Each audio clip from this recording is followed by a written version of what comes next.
Good evening. I have this microphone. It doesn't actually work, but it gives me a sense of authority. They used to be called the Aegis. You would hold it over your head as a sign of authority.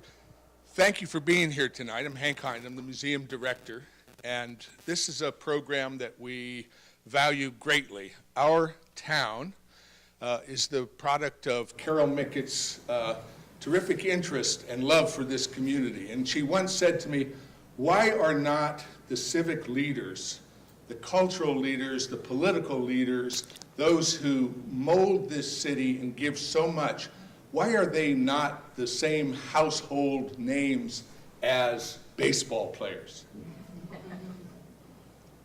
Very good question. And we set about trying to solve that. The name Our Town is so perfect, and it was suggested by her husband, Bob. It is stuck, and we have stayed with this core idea of exploring the leaders of our town. So tonight we have a newcomer to St. Petersburg, the Chancellor, Sophia Wisniewska. We're very honored to have her here, particularly because of the impact she will have on this community and our children and grandchildren, and we're especially honored with the relationships that she is helping to forge with the Dali Museum. So, Carol and Madam Chancellor, thank you very much for being here tonight.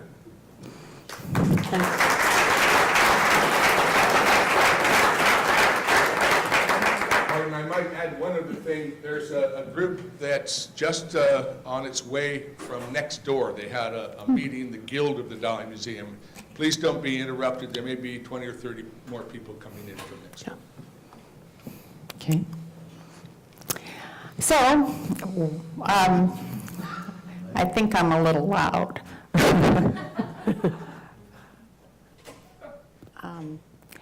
Well, welcome to our town. I'm Carol Mickett, and I'm very pleased that you're with us tonight. You know, this area of St. Pete is called the Innovation Corridor, and it includes SRI, run by Larry Langbrake, who had been an Our Town guest, the Marine Science Hall area, and Peter Betzer, former dean, and he director, and he was an Our Town guest. I'm 100% so far. Hank Hine, the Dali is part of the Innovative Corridor. Hank refuses to be my guest because I think he's afraid of the questions I might ask. Let's see. All Children's Hospital is part of the Innovation Corridor. Jonathan Ellen's been an Our Town guest. There's Bayfront. I haven't had that yet, but maybe. And then in the center of it all is USFSP, University of South Florida, St. Petersburg. The thing about innovation is it takes the person who's the innovator, or the group that's the innovator.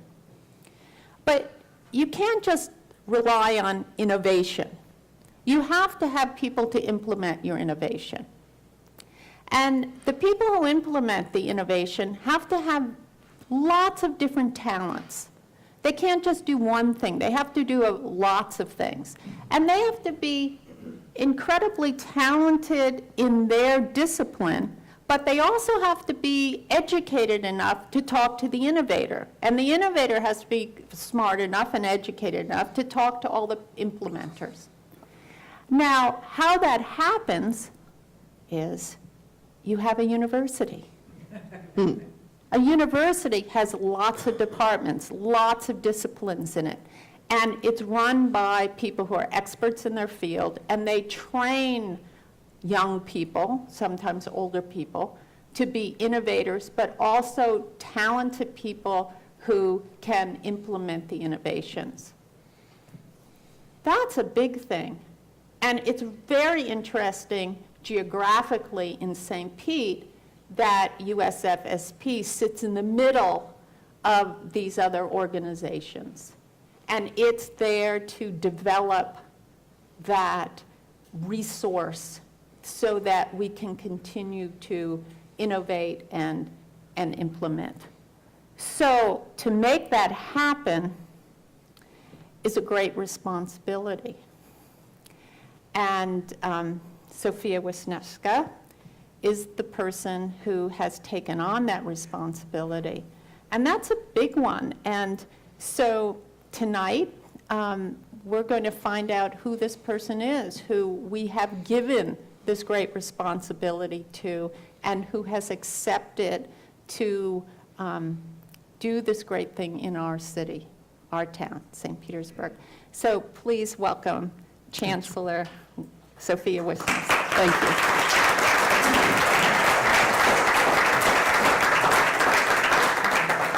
Thank you. So the first question I always ask is, how did you come to St. Petersburg? By plane. Okay.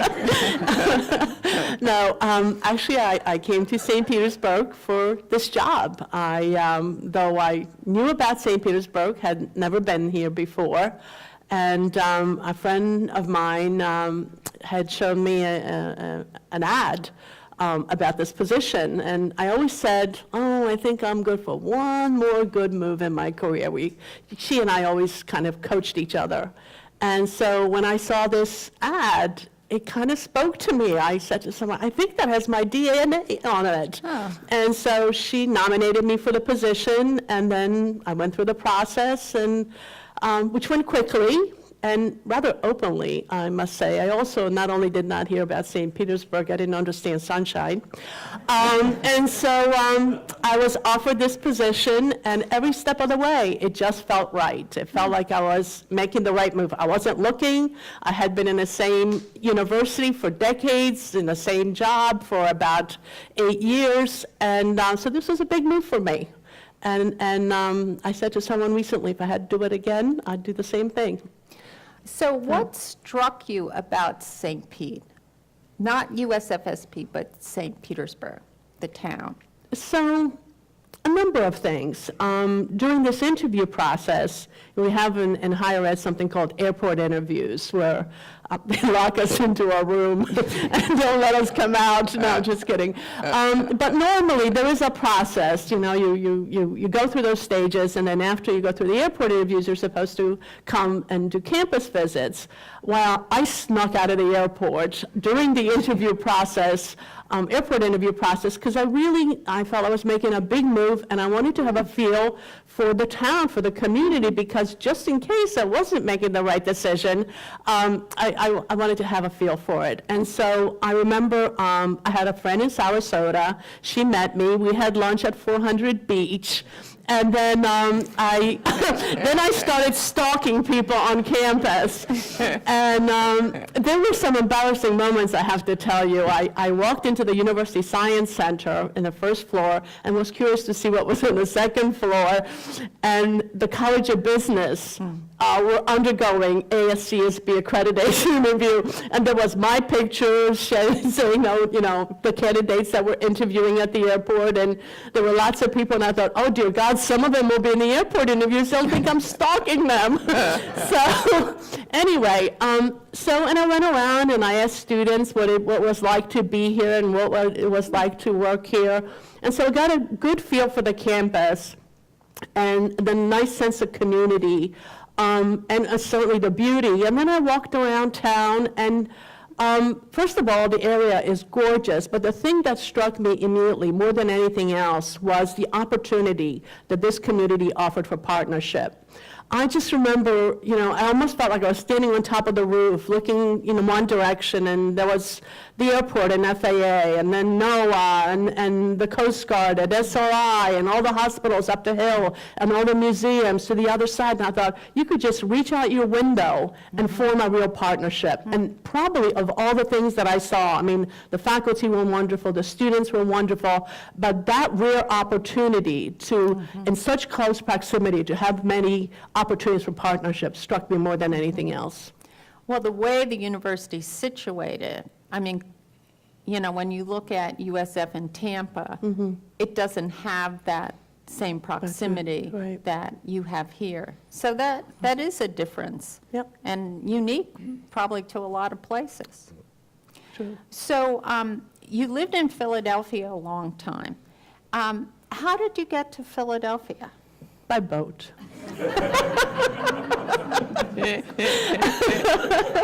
Oh, that's true. And I may say it was a rough ride. I came during the storm of 1962, and let me tell you, we felt it. In 1960, I grew up in Poland. I was born and raised in Poland, as were all my brothers and sisters. And we emigrated to this country in 1962. And went by boat to Canada, then to Philadelphia, and have been there since. So you were around 10 or 11 or 10 something. and a half. So that's a big deal at that age. What do you remember about that? So, well, first of all, we had a choice about coming over. My mother was a great problem solver, and she always involved us in all decision-making. Some of them where I thought, really, do we have to know about this? We're too little. But anyway, we had to vote as to whether we wanted to come to America or not. And I asked how many miles it was. And once I knew, I went, stop me. And Did you even know where it was? Did you have an idea? no idea. No idea. Just on a map. And so, but I remember a number of things. Cars. I mean, as simple as it sounds, there were just these cars all over the street. So not only weren't we exposed to that many cars, because I lived in a rural village, I kind of thought they were so beautiful they should have been protected with cloth or just cars on the street struck me as a really funny thing. And and then there were the more practical things. I didn't speak a word of English. And so, like boy and friend meant to me a male friend, so pointing to the very smallest kid in school who had bow legs and calling him my boyfriend got a lot of giggles. So I kind of had to brush it, language skills were an issue. How did you learn English? Just by osmosis. Yeah. I mean, I think I'm a humanities major, and I studied French, German, Russian, finally focused on Russian. And I've always had the impression, and it's not even an impression, but honestly, language studies kind of wasted on adults. When you're a child, you just kind of pick it up. In 6 months, you're fluent. And did all of your siblings, your other 5 siblings, have an easy time learning English? So, yes and no. We all have a slightly different progression of accents. My baby sister Margie, when she speaks Polish, people kind of go, and quite frankly, my brother Ted, who's the oldest, when he speaks English, he sounds like he might have arrived recently. He has a very strong accent. And it all has to do with the vocal cords. At a certain point, they're just too stubborn to be cooperative. It's just how it goes. It has nothing to do with your ability to capture grammar or vocabulary. And how about your parents? How easy was it for them to learn English? So, my mom struggled with it. At home we spoke Polish, although we never quite knew how she read all the secret letters we got from our boyfriends and eavesdrop on some conversation she wasn't supposed to be a part of. That she could do. So she really never mastered the English language. My dad did. My dad immediately went to night school and started studying English, so he was much better at it. The reason I'm asking is communication's the key to everything.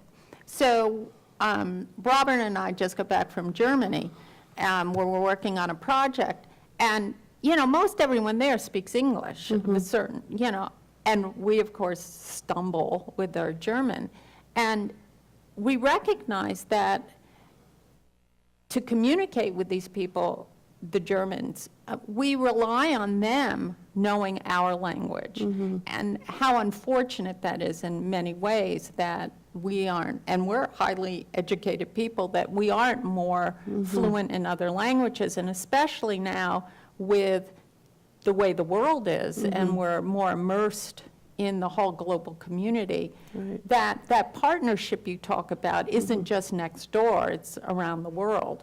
And not to be able to communicate is a source of great problems. Sure. And with you coming here, that was essential for you. You wouldn't be the regional chancellor if you weren't fluent in English. Yeah, oh, absolutely. And I think for those folks who don't have a mastery of the language and good communication skills written on, it just really defines your career path. I mean, my mom did manual labor, all her life. And she was incredibly bright. She herself never went to school, not even to first grade. Long kind of Dostoevsky, Tolstoyan story that we don't have time for. But she taught herself how to read and write, and I still remember she read to us all the time, every night. And even in college, when I would like slack off and not read my little Pushkin short story from when I was supposed to, and I would sit in the back of the room and go, please not today, don't call me. I'd remember the plot and the protagonist. I went, oh yeah, that was a short story my mother read to us. But did she read it to you in Polish or in Russian? Yeah, in Polish. Polish. And but she was an advocate for education. I mean, she really believed that, especially in the United States, education was a great equalizer, and we would never have wealth or inheritance, but as she always said, put a little something in your head, and I'll carry you for life. So the deal was, if we got A's, she did everything. When easy does it. So A's it was. But Do you ever, this is speculation, and I know that, but do you ever think about what it would have been like, what your life would have been like if you hadn't immigrated here? I mean, what path you would take, and would you have ended up running a university, or? So, they don't call me the librarian for nothing. I was always a little geeky. When it came to books, I always loved school. I was a high achiever when I was a little kid in Poland. I played the violin, read books, and sat on stage and recited things. And so I think in terms of education, I would have done fine. It was just from the very beginning something I enjoyed and I felt I was good at. So I think life would have been kind of fine. So this is my ignorance. So would the education you have got here, would that be available to you in Poland? So, no, not at the same level. I mean, in the United States, the opportunity for higher education, I think, is almost unmatched worldwide. So in Poland and in a lot of the Soviet countries, there would be one or two universities. And only the best of the best went to a university, and then everyone else went to an institute or a technical school. It was immediately tiered and significantly tiered. So.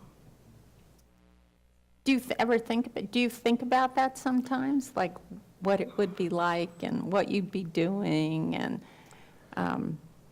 or do you not at all? Are you so identified with being a U.S. citizen? So, no, I think about it and I experience it. As I mentioned, there were 5 of us, children, and all of us came to the States.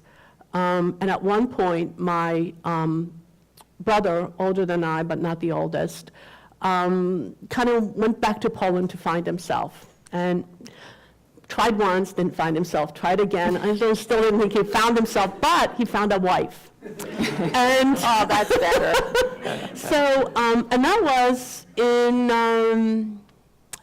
the late 70s. And he married and has a big family, and he has never come back. So I kind of get to see what life would have been like through the visits that we have with him. And it's just a different lifestyle. I mean, this is definitely the land of opportunity, the economic opportunities here, and the freedoms, and just the big footprint is quite amazing. Well, in many ways, the American dream for an immigrant is immigrate, educate, success. And you really have followed that path. And it's really interesting to see that, especially now in our country where immigration is a huge conversation that's going on. Right. And for my grandparents who immigrated from Hungary, my father's parents, you know, that was the thing you did. You immigrated, you educated, or educated your kids, and then you had success. But we don't think of immigration in quite the same way anymore.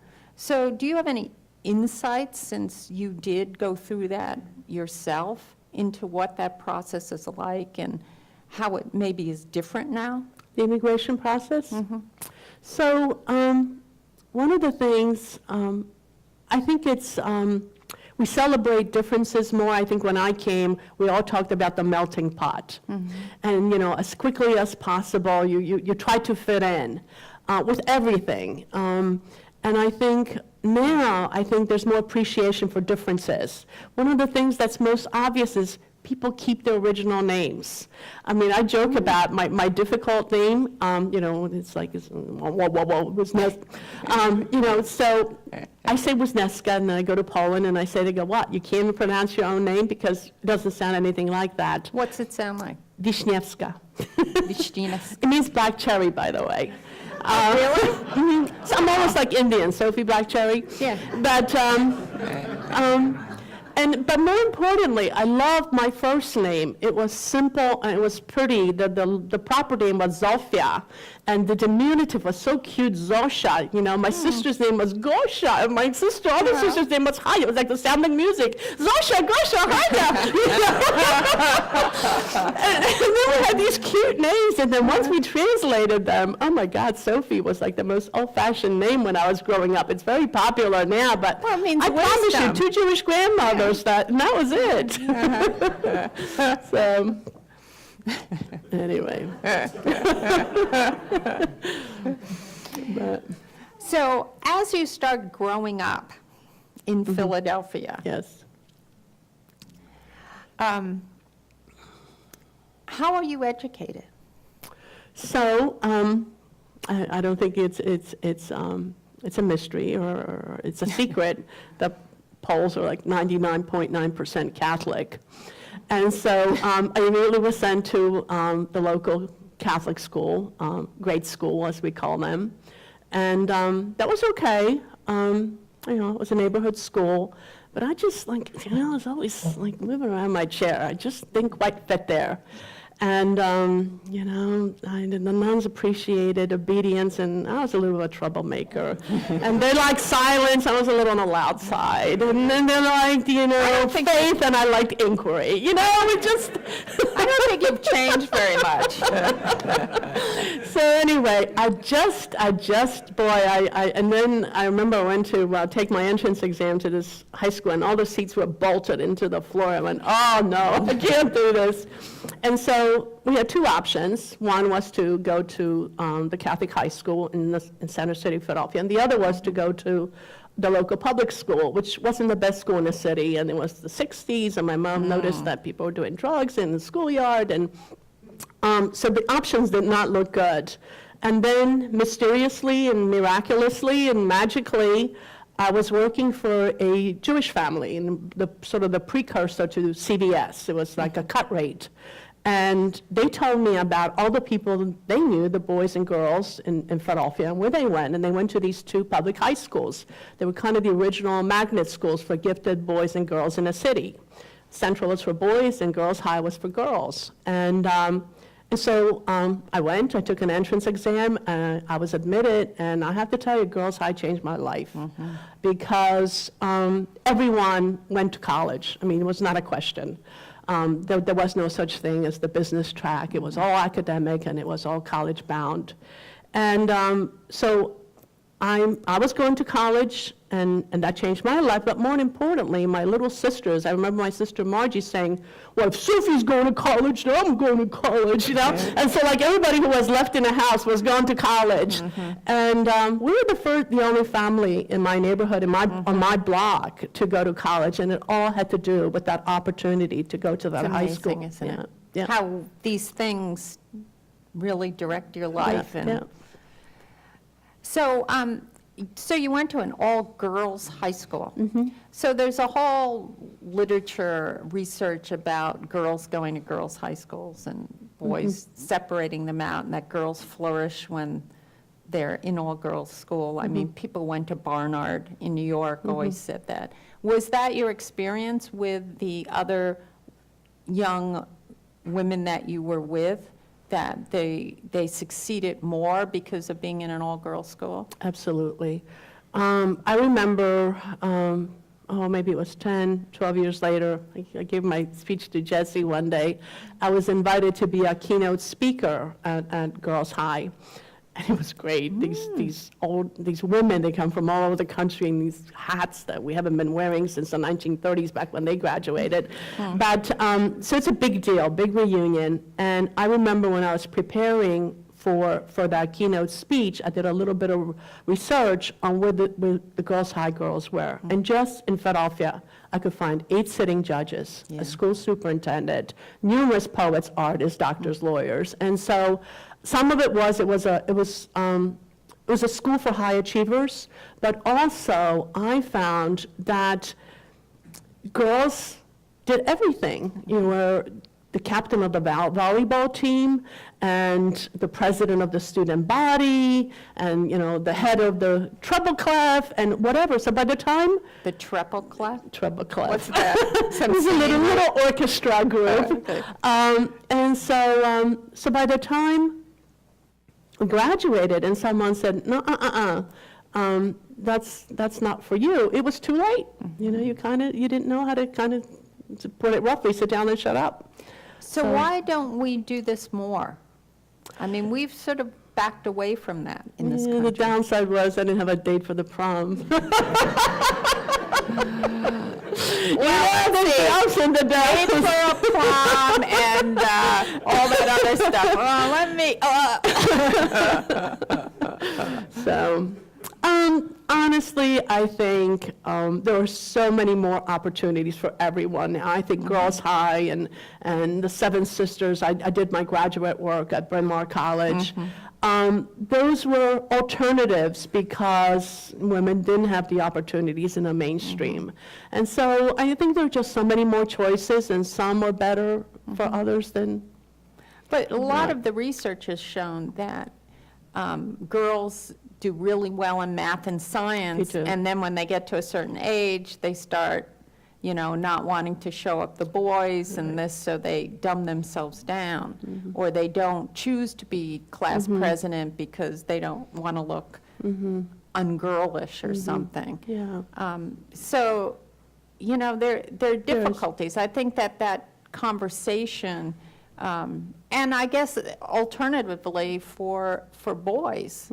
I mean, there's been the talk about having schools for boys that would help them. Although there's also been research to show that co-ed dormitories are helpful because the young men who are in them behave better when there's females around. They don't quite tear up everything. So there's... So I think there's something to that still. I remember when I was at Penn State, and there was a presentation to the Board of Trustees on a program called WISE, Women in Science and Engineering. And it was one of the most memorable presentations in that what they were able to show that the young women were dropping out of the science, math, engineering curricula wasn't because they weren't academically capable. In fact, when they dropped out, they were doing just as well as the boys, often better, and it was all about chilly climate. It was about raising your hand and someone not seeing you, or saying something and then it got repeated 3 minutes later by somebody else and credit was given. So it was soft, but it was powerful. And I know that coming to the boys, I remember several years ago, I was in New York at a mayor's program, and I was sitting next to Jerry Brown, who at that time was talking, and he has done this, starting almost a military school of sorts for boys to kind of try to have them more focused on learning and achieving. So, but. So you get educated at the girls' high school, and then you go off to Penn State. And what is do you get a Ph.D. at Penn State? No, I don't. Did my undergraduate work at Penn State, and I was very selective in my process, I have to tell you. I looked at the cost of education and what I could afford. I didn't know about scholarships, and we didn't believe in borrowing. So between my summer job and my part-time job was how tuition was going to be paid. And so I applied to Penn State and Temple because they were both the least expensive institutions. And in Philadelphia. And in Philadelphia. Penn State was away. I didn't know that. And so That's true. Temple lost my transcript and Penn State didn't. And there I was, a happy Penn State student. So And you lived on campus? I did. And so what did you do after undergraduate work? So at first I thought, in my family, a baccalaureate degree was an achievement. My mother would kind of thought, all right, that was good. I believe in education, but I think we're done. Start earning some money. And so I majored in Russian with a minor in history, and, the Sputnik kind of was behind us, not in front of us. And so I decided to look for work. And the employment picture wasn't quite as bad as it is now for young graduates, but it wasn't good. And so I saw a position at Penn State, my alma mater, for what they called back then a secretary. And so I applied for that job. There was a problem. I had that academic education. I had never seen a typewriter in my life. And so there was a typing exam to be passed. And so about, 3 hours later, I had a letter with no errors. Someone gave me good advice. And I applied. I still remember someone saying, why should we give you this job? I said, I think I owe you about $700 in loans, and if you don't employ me and you put me out there, I'm going to stick you for those loans. And so he said, well, we haven't heard that one before, but we'll take it. So anyway, and then I just very quickly, some administrator who had been there for 30 years, the evening school administrator, retired. And I had the baccalaureate degree. By that time, kind of had just a little sense of that particular unit.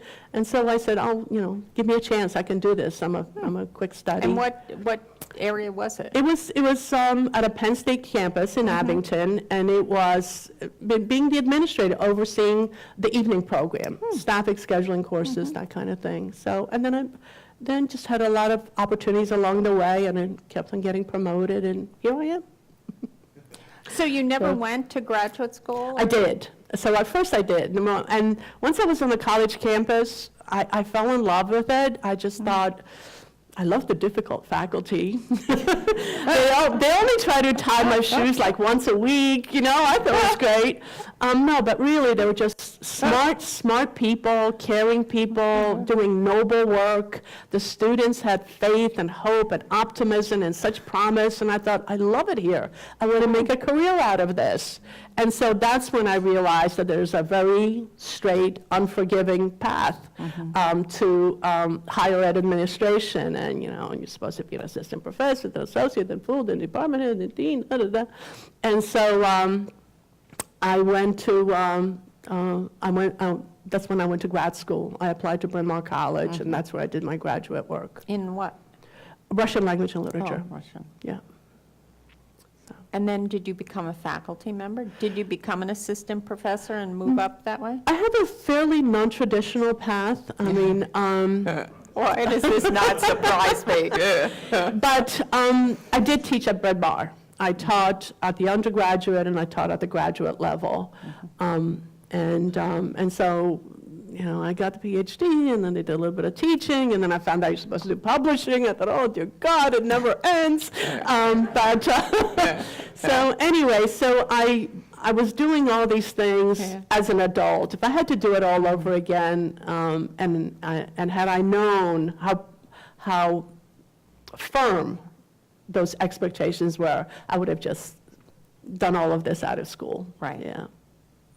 So when did so you weren't a faculty member for very long? then? No. You became an administrator? Right. So what was your first administrative job? So there was that one at Penn State, Right. but my first full-time job was also at Penn State. I worked at 5 Penn State campuses. I always joke when I did a bad job at one, I just went to another. But, so I moved to the Penn State Berks campus for my first full-time position, administering a baccalaureate programs in administration of justice and sociology in that field. So, And now you're chancellor. yeah, but And what's a chancellor do? so it's funny because we have the bring your daughter, son to work day. And so most recently we had these young people on campus, and I said to them, I said, so what do you think a chancellor does? And one little boy says, are you like a principal? I said, close enough. So, but in a nutshell, I oversee all of the different operations of the institution, the physical plan, the people, the places, the programs, in a nutshell. So I have great people who do all of that work. Some of them are here, like Jesse Blaze here, and I see Han Reichert, who's even newer than I am. And so we have really amazingly competent people in all those functional areas, and we all work together to get the job done. Yeah. So you have all of these experts, Yep. and they do the work, and then you're the innovator and the person that oversees everything. I call myself the schemer. The word innovator is nicer than schemer. So, but, yeah, And you really love doing it, don't you? I do. I can tell. do. It's amazing. I'll tell you, when I talk to young people, and these days it's so much harder to get a career going. I have a lot of empathy for our young folks, and especially our new graduates. And I always try to tell them, try to find something that you love and you're kind of good at. If you can just get those two together, there are big salaries and everything. Don't just think about the money or the career path, but try to hone in on that. And I didn't think about this. I just felt like I was really lucky to have ended up on this path. But I can count 10 bad days in my life.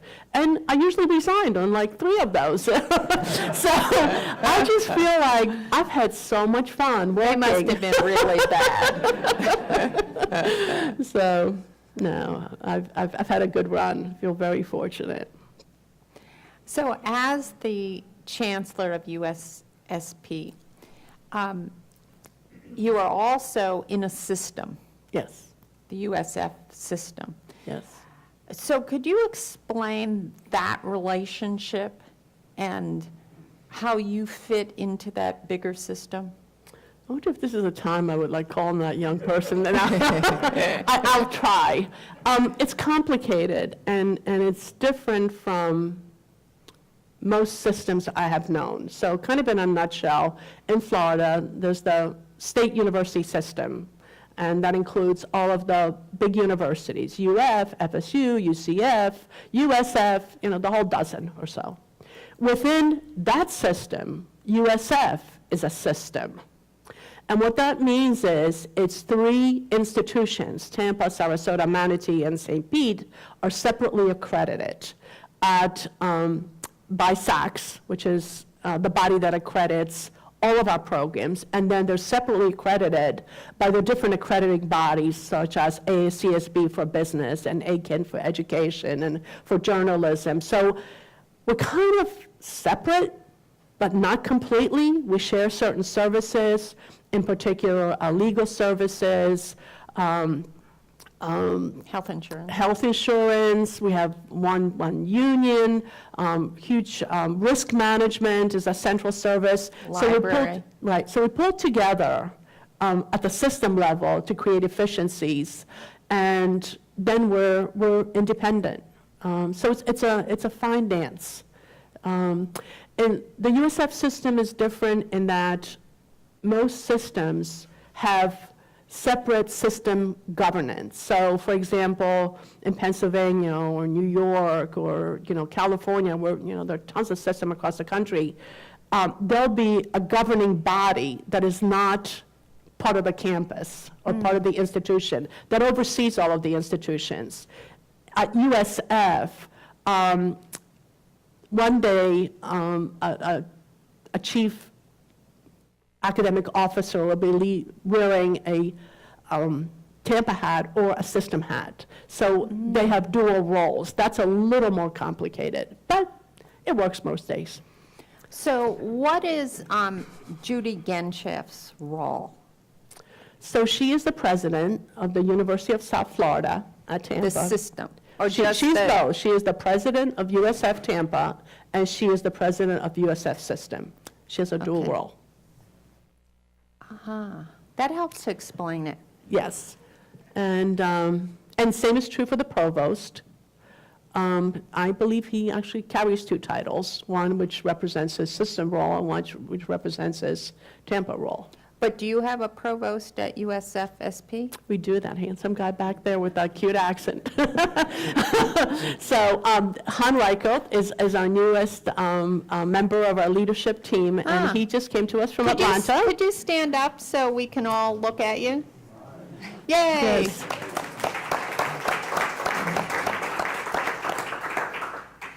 So he is our provost, so to speak. And the provost is the highest academic officer. Correct. That's an important role. Yep, very.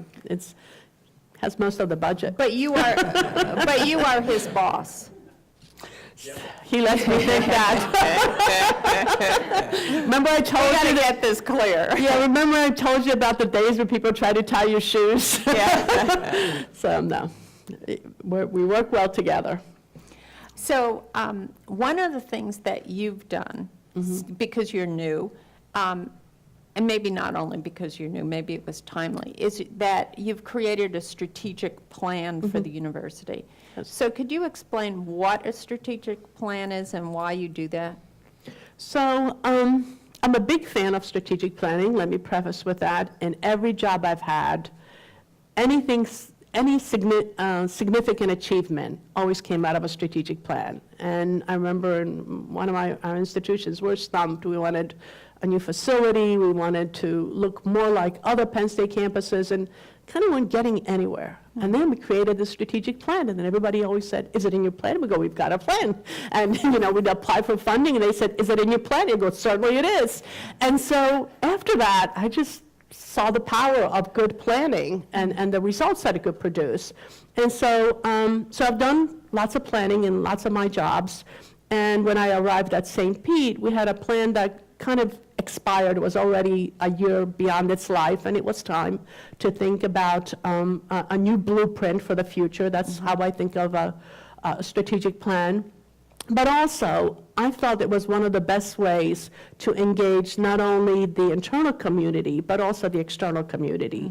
So we pulled together lots of groups, little four-pack, as we call them, that, talked once a week and planned meetings, and then we had a steering committee that met also every couple weeks. But then we had this big vision team made up of about 60 to 70 people. And that group came together 3 times for rather long meetings. But what was interesting about that group is it had so many different constituent groups: faculty, staff, students, alumni. But also, a third of the strategic planning division team members were business representatives and community representatives. So we wanted to make sure that partnership that I thought I saw early on would be included in this process. So I think we had a lot of fun doing it. We held a lot of town meetings. All in all, I think we talked to about 600 people. One of our community members, did I see Greg hold it back there? There he is. He was invaluable during that process. So for the folks who weren't part of the official group, we invited their input and wanted to hear their voices through town meetings, even the online students. We had an online forum and a town meeting. We also did something really, really cool. we went on 11 learning journeys. And those were visits to institutions or to individuals for the purpose of trying to better understand a goal or an issue with which we're struggling.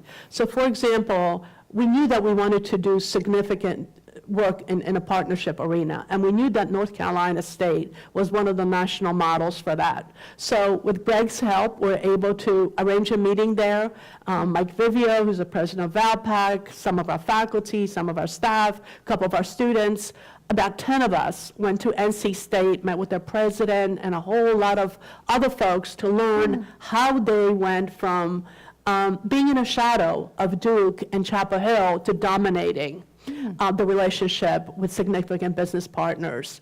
We went to HSN when we wanted to talk about identity and branding, because they so successfully went from the kind of the original home shopping network to this really cool, vibrant, cutting-edge business. And so we did that. In addition, we treated meetings with our own members of the Board of Trustees as learning journeys of sorts. So we met with them individually. So we got a lot of input, and we engaged a lot of people in the process. And some of your trustees are here, aren't they? Yes, they are. Bob Sharuti is here. Hello, Bob. And I'm trying to think, is anyone else here? I think you may be the lone representative. Yes. So. Glad you're here. Yes. So what were the most significant things that came out of your strategic plan, the most exciting? So the plan has 6 goals. I see the group going, oh dear God, we're going to be talking about strategic planning. Hang in there, they're really exciting goals. But they just kind of all float and they all connect. But first we said, we're still working on our identity. We're a young institution. As I said, we're separately credited for 10 years, nearly 10 years, and we're going to be actually 50 years old as a campus, but we're new. We're still figuring things out. So our identity became a goal, a distinctive identity. And we knew that we wanted an identity that brought together the city to the campus, and we flowed into the city. We knew that identity had to have a significant connection to the city. We also know that student success is the most important in terms of our goals, that our ability to recruit and retain and graduate students and position them for good lives and good jobs, that's at the top of the list. And of course, academic excellence, faculty excellence, research and learning, partnerships was another goal. Infrastructure turned out to be a really major goal for us, because we realized that through the lean years, not only did we not hire new people, we lost people, and we really needed a solid foundation of human, physical, and technological resources to be able to achieve those goals, and finally sustainable funding, needing the money to be able to do all those things. So all those goals connect in different ways, and but I think they're going to serve us well if we have a very exciting but also very sensible plan. So one of the things that we've mentioned a number of times, and it's in one of your 6 goals, is partnerships. So you have a partnership with the Dali.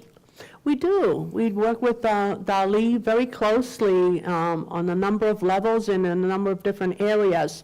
So the one that most folks would know is the Genius Next Door, where faculty and I believe staff have been present here and do a lecture that our own campus community and the public. And Frank Biafor, your Dean of Arts and Sciences, Yes. is the MC. host for that. Yes.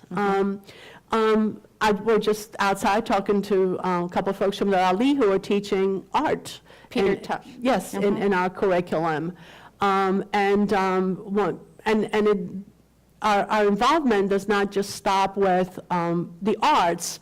The newest relationship we have with the Dali is called The Edge, and that's utilizing our faculty from our entrepreneurship program to discuss innovation and to help businesses find creative ways to ordinary, not such ordinary problems, and to look for creative solutions. So it's quite interesting. It's we're very proud, and our faculty and students get to come to the Dali for free. Yeah.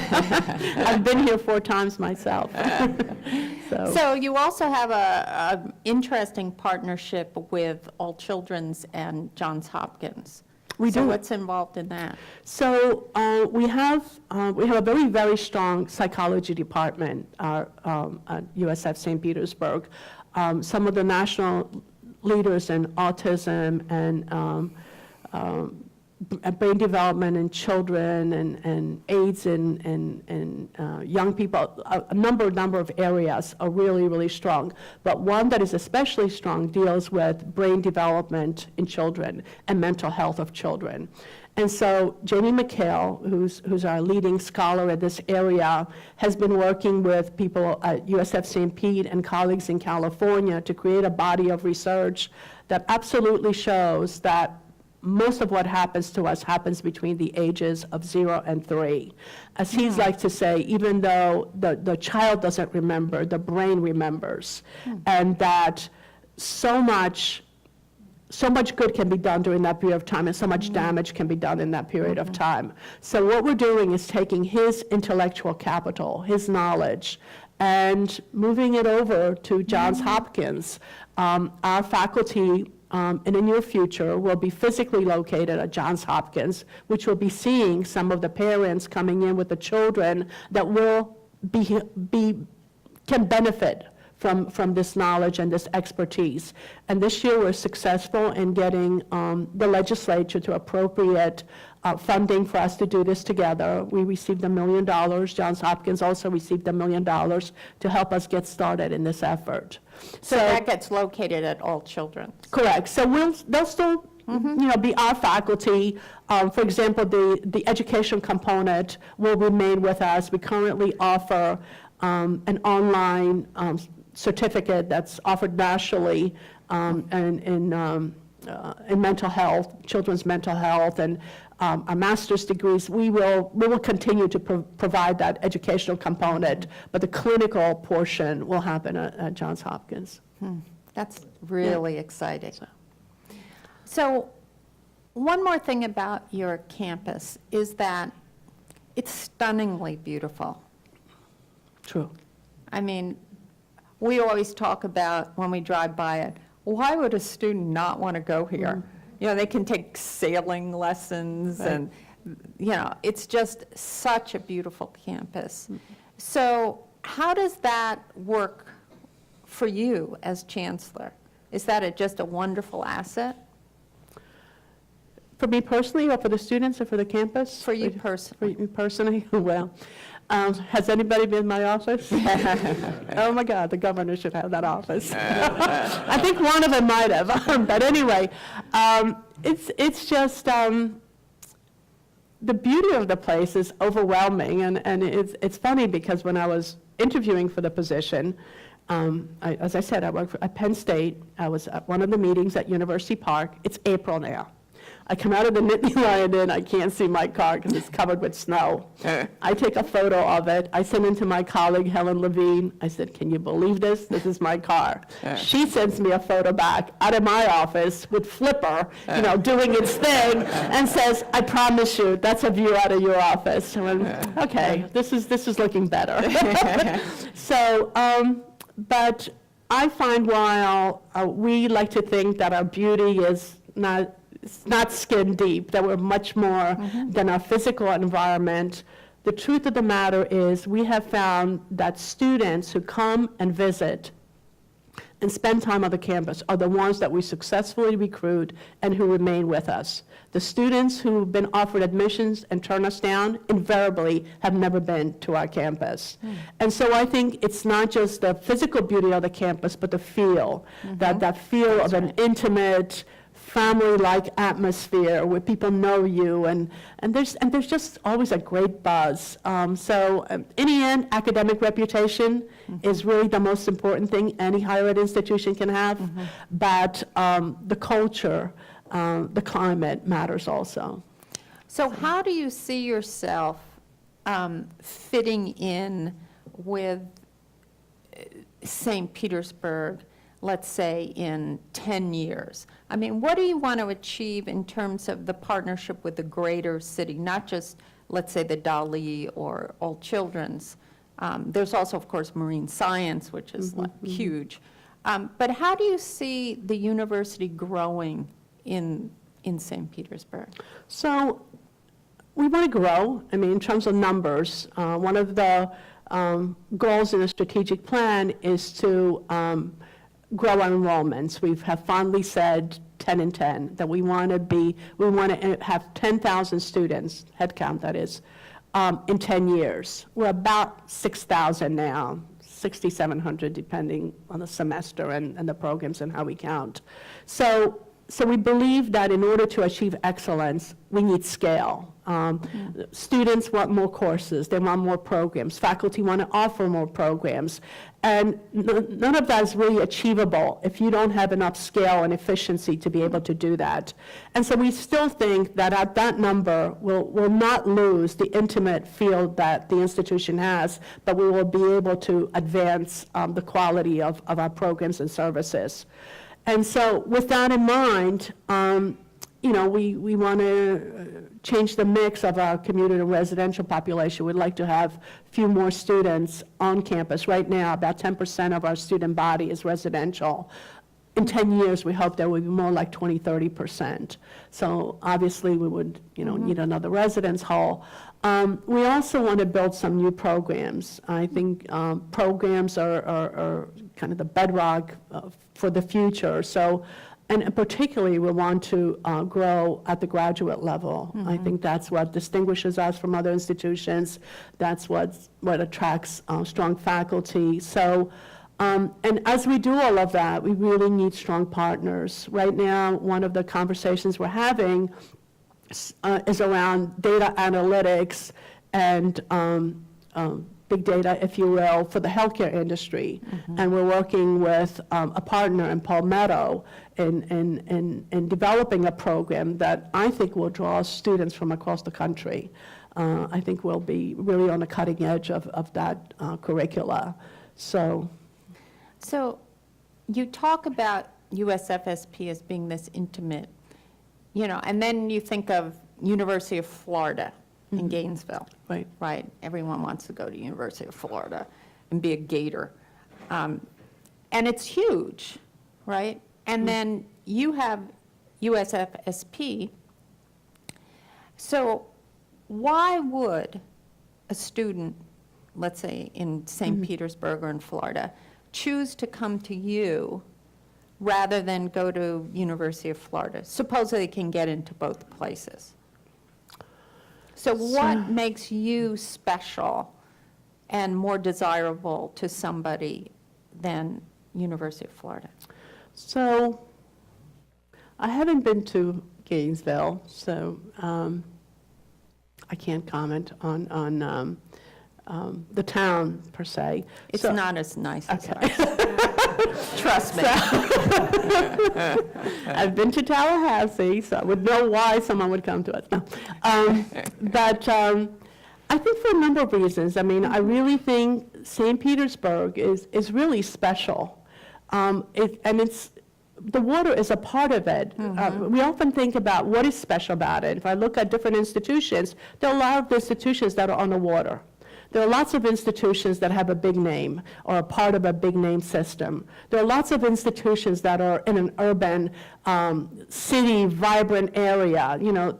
There are lots of institutions that are that have that intimate, personalized feel, but none of them have it all. And so I think that's what distinguishes our institution, is that you just go down the list and all the wonderful things line up. You don't have 2 out of 6 or 3 out of 6. We have all 6. And so I think the quality of the programs, the reputation of the faculty, the excitement of the city, the beauty of the region, all of those things come together as a package. And I think students, when they step on campus, for them it's about feel. And they go to an info session, they speak to a faculty member, that person shows them around or and asks them a question. at the end of the day, they feel like this is the place they want to be. And it's not for everyone, but it's for a lot of people. So who'd like to ask Sophia a question? Yes, sir. Would you stand up and say your name? Oh, we have a microphone coming.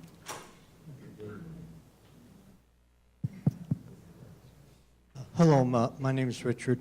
I just was interested, what was your research focus in Russian literature? Okay, so I was language and literature. Bryn Mawr College, when I graduated with my Ph.D., was the #1 teaching department in the country for language.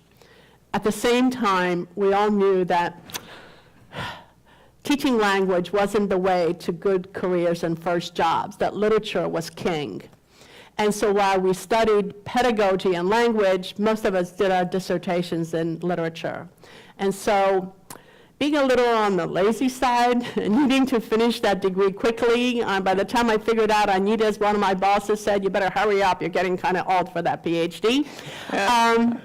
I chose a writer, an up-and-coming writer, who was, at the time I wrote my dissertation, the leading 21st century writer, Tatyana Tolstoya, a descendant of Leo Tolstoy. And I did close reading of her works, and then did an analysis and discussed her worldview in terms of her stories. And I sort of liked it because there was no secondary literature on her, so I didn't have to spend all those years. I thought there is not a thing I can add to what already has been said about Gogol. And so everything I said was pretty original. And You are very clever. so anyway, but. Who else has a question? Yes, will you stand up and speak into the mic and say your name, please? Hi, my name is Arthur. This question hasn't been well formed, but there are so many new models for education delivery at the college level now that are being tried throughout the country, including online, various ways of delivering the information. What do you see happening locally here? The model of the professor lecturing to a class, which is what we all grew up with, may not be there in the same way in the next 10 years. Sure. So I'm a little old-fashioned. I still think like there's nothing like a great lecture when it's a great lecture. And so I wouldn't toss those out. On the other hand, I think young people learn differently. I mean, look at how easily students operate technology now, and the things that can do with them that I'll never be able to do, no matter how hard I try, just because it's second nature to me and not to them. And so I think online and technology-infused courses are here to stay. Having said that, I think students also want a sense of community. And whether they're undergrads or grads, they still want the human touch, and they want to belong. And so I think there's room for both. At our own institution, at present, about 30% of our courses are offered online. A number of our degrees are offered completely online. Our MBA, which is actually ranked nationally, it's only 3 years old, but it's already in the top 100 in the country, is delivered online and face-to-face. We also have a master's degree in digital journalism, and among our students, we have a New York Times writer as one of the students. And then, as I mentioned, we have the mental health certificate that's also online. So, but it's not a panacea. I mean, I can't remember whether it was the head of Udacity or Coursera, but one of the leading MOOC groups had said that that online works much better for students who are already knowledgeable, disciplined, educated. Quite frankly, it works best for graduate students. It doesn't work so well for students who need help, especially in those early early years and early semesters. And so I think it's important to keep in mind when online is appropriate and when it doesn't advance the student's path to graduation. So, yes. Up here. Will you stand up and say your name, please? My name is Bob Sharudi. Wait, you have to get the mic. We're recording all of this, so. we want Unaccustomed you- to public speaking as I am. Sophia, would you mind taking a couple seconds and doing a commercial for the new business school and how that's going to affect the look of the campus? And Sure. thank you. So we have many, many, many good things happening at USF St. Pete. And when I look back at the year, I can't believe it was one year, and it was just packed with amazing opportunities and successes. But one of the greatest ones is that we are planning to build a new building for our College of Business, which currently is housed, the faculty in 4 different buildings, and the classes are in 3 different buildings. So they're dispersed all over campus and are long overdue for a home where they can collaboratively work together in teams, learn and study.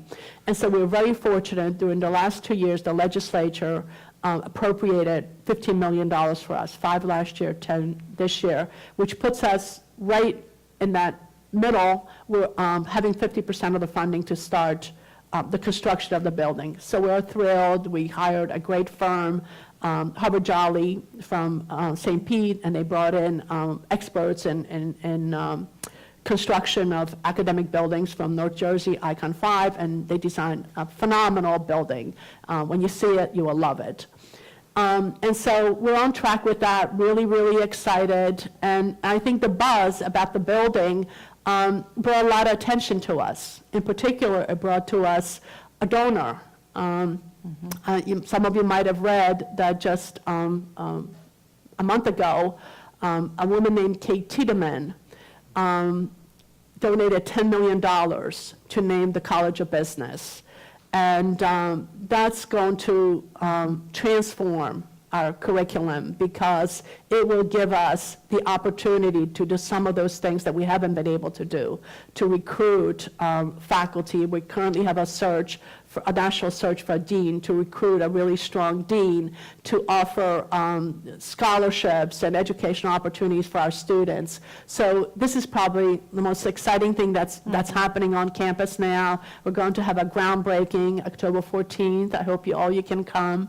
And so by far, she gave us the largest gift, and what's really touching about her gift is that she herself also never went to college. As I recall, she never went to high school. I don't think she completed high school, so no loyalty to any institution there. Yay. So sad as that may be, there is a silver lining in everything. And so, But she ran her own business. oh my God, so this woman had the most fascinating story, started a business in her garage. Her first job was being the maid for Governor Dewey in New York. She came here as a young woman from Germany when she was 17.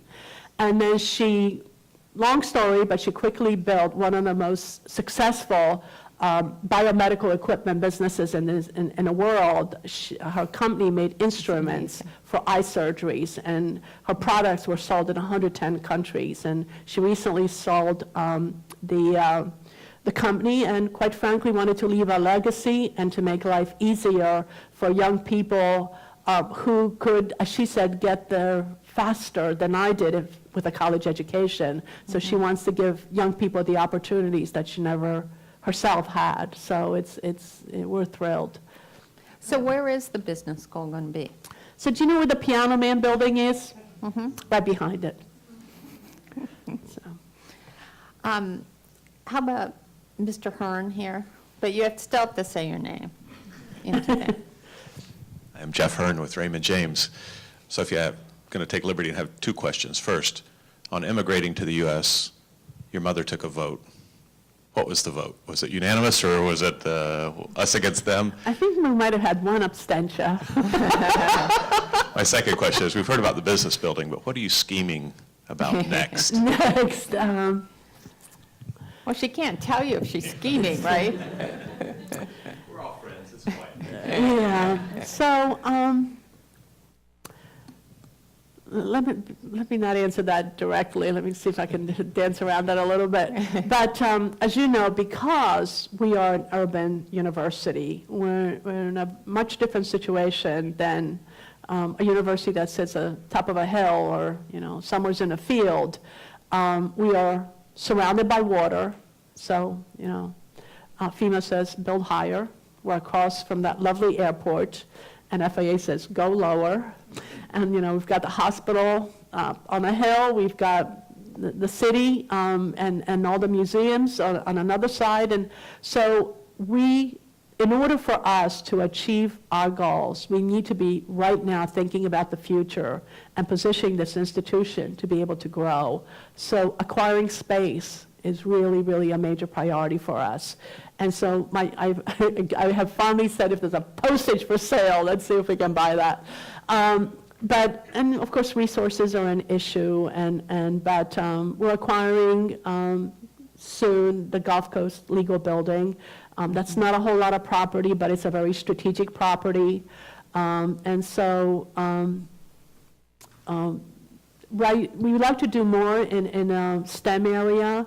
As you know, science, technology, engineering, and math are critical areas, not only, for the state of Florida and quite frankly, nationally. And we need more programs in that field. We started a biology major just 2 years ago that was supposed to go from 0 to 505 years. It went from 0 to 700 in 2 years, which really shows the pent-up demand there is for those kinds of programs. And so we want to grow those programs. Eventually, we would need a science building, quite frankly. If we want to achieve a greater balance between residential and commuter students, we'll probably need to work with a third party to build another residence hall. I buy like vitamins about that big once a week. Get that energy going. So. Okay, a question over here. Linda?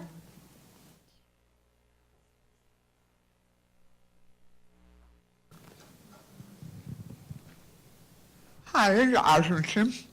You have the advantage of going to a girls' high school and there's one girls' college.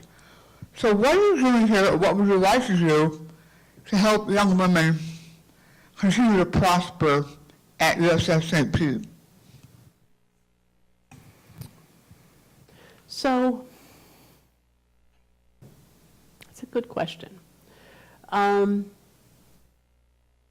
think mentoring is I found for me personally that one of the advantages of whether it was girls' high or even when I wasn't in a single gender school, that having someone who believed in me, looked out for me, was a person that I could turn to, was really important. So I think bringing young women together, particularly in areas that are not traditional areas for women, like science, like engineering, and to be able to show them the possibilities, to be able to connect them with mentors on campus and off campus.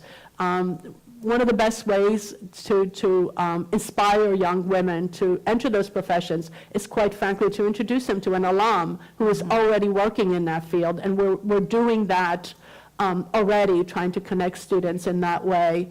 So we don't per se have a huge network of programs directed at young women, but we have segments that I think are quite effective and powerful. Mr. Betzer, did you have a question? That's always scary. Oh, thank you, That's why they Sophia. call him Mr. Betzer, sort of soften him up a little. I'm obviously most interested in your comment about the STEM.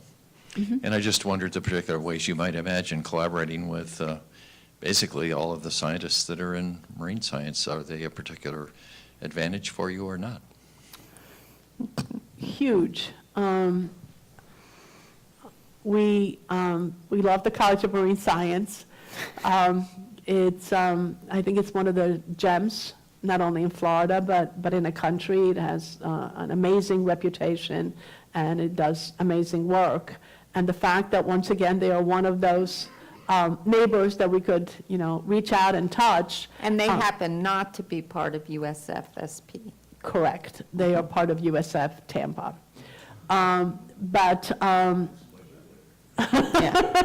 That's probably that complicated. But we have a very close relationship with